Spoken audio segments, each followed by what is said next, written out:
Bonjour à tous et bienvenue sur la plateforme agroécologie d'Agora en bio. Elle est située sur l'Églantier, c'est sur la région La Plaine d'Étré. Je suis Mathieu Demont, expert en agriculture biologique et production de cives au pôle agroécologie d'Agora. L'agriculteur, il est en bio depuis 2019. Nous sommes ici sur un précédent soja. Nous avons mis en place une plateforme sur 4 répétitions. Les micro-parcelles, elles font 12 mètres de long. Nous avons 38 variétés de blé. Ensuite, nous avons un essai traitement de semences, un essai fertilisation localisée, un essai association de culture et un essai fertilisation en plein.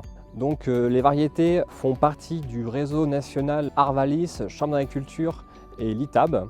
Donc c'est un réseau variétoscope qui concerne les variétés sous inscription. Donc l'objectif de ce réseau, c'est de voir le comportement de variétés de blé issues de conventionnels en conditions bio. Parce qu'il n'existe pas de sélection spécifique bio. Même si ça est en train de se développer petit à petit. Par exemple, on a une variété qui s'appelle Génie, qui a été développée, sélectionnée en conditions bio. Nous verrons par la suite. On retrouve également des variétés plus communes, comme le chevignon, filon, voilà, des variétés qu'on retrouve en conventionnel, qui sont aussi étudiées ici, comme aussi par exemple Absalon, et puis des variétés sous numéro, qui sont en cours d'inscription. Donc là, l'essai, il a été semé le 7 novembre 2020.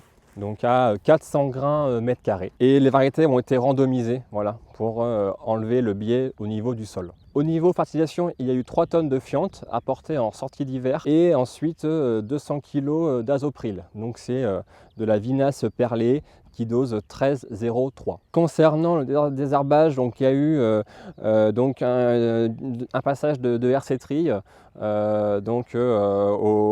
en sortie d'hiver. Voilà.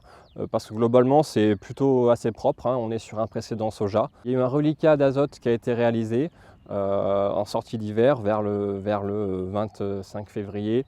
On était autour de 70 unités d'azote sur 3 profils, 3 horizons. Donc l'intérêt d'avoir une sélection spécifique en bio, c'est que contrairement au système conventionnel, les variétés en bio n'ont pas les mêmes exigences. En effet, on recherche des blés qui ont un pouvoir couvrant assez fort, plutôt rustique, et avec des teneurs en protéines élevées. Aujourd'hui, les blés actuels ont besoin d'azote puisqu'ils sont issus d'une sélection conventionnelle. L'objectif, c'est vraiment de développer une sélection spécifique en bio. Par exemple, ici, on a également une collection issue d'une sélection autrichienne et suisse parce que ces pays-là, ils ont développé des variétés dites faibles intrants, donc avec 0 fongicide, uniquement un désherbage et 60 unités d'azote. Donc, ce qui permet de voir leur comportement avec peu d'intrants. Et ça pourrait correspondre aux besoins des systèmes en bio, comme Rosatch. On va faire une revue générale des variétés présentes sur la plateforme. Donc là, on retrouve les 3 témoins. Les témoins, ils sont communs sur l'ensemble du réseau national, ce qui permet voilà, de comparer les essais entre eux. On a Togano, un blé demi-printemps, demi-hiver, donc assez polyvalent, qui est plutôt typé meunier, avec des niveaux de protéines autour de 11. Hein. Donc ça, pour assurer un blé destination meunière, c'est un blé qui répond bien. Ensuite, on a Energo, également un autre témoin. Plutôt productif avec Rubisco. Voilà. Donc Rubisco, c'est également beaucoup multiplié en bio parce qu'il est plutôt typé productif, très rustique, peu de maladies présentes. Donc ça, c'est un blé qui se fait pas mal en bio. Ensuite, on a d'autres variétés présentes avec des différentes dates d'épiaison, avec différents pouvoirs de talage. Là, on va pouvoir mesurer par exemple les dates d'épiaison. Donc on retrouve Génie. Ça, c'est la variété qui a été sélectionnée en bio, qui est en cours d'épiaison. Donc ça, c'est un blé qui est barbu. Donc là, on a des variétés qui sont en cours d'inscription, voilà, avec un numéro et qui vont devenir des variétés commercialisables très prochainement. Chevignon, une variété très présente dans l'Oise. On l'a mis en situation bio avec un profil sanitaire plutôt très intéressant. Là, il n'est pas encore épié, mais il ne devrait pas tarder. On verra à la moisson ce que ça donne, mais en tout cas, il est plutôt très joli.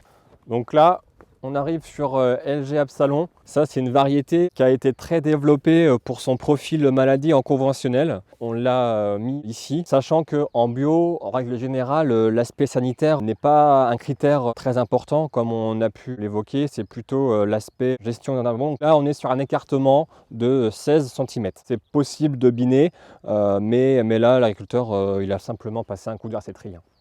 Après, Renan, variété historique en bio, on l'a toujours dans l'essai pour pouvoir comparer. Voilà, c'est plus un témoin parce qu'il est un petit peu dépassé. En termes de rendement, on est quand même un cran en dessous par rapport aux variétés modernes.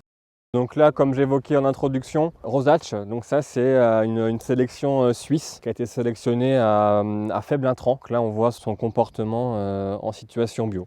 Ensuite, ici, une des particularités, c'est que c'est un mélange de 3 variétés, Montalbano, Gwen et Rosatch. L'intérêt de ce mélange-là, c'est de combiner à la fois la productivité et la qualité. Montalbano est plutôt productif, donc l'intérêt d'associer différentes variétés, c'est aussi d'avoir une stabilité de rendement. Parce que selon l'année, l'une pourra prendre le dessus sur l'autre et ce qui pourra compenser les pertes de talage ou des impacts de gel en cours du cycle. C'est quand même important, c'est d'avoir des dates de maturité assez équivalentes pour faciliter la récolte.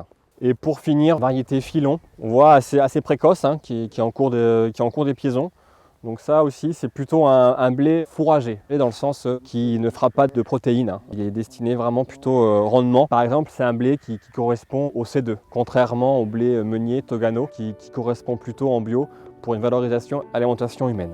À la récolte, donc les données rendement, protéines et PS seront analysées, puis compilées à travers un guide bio qui sera disponible après la moisson.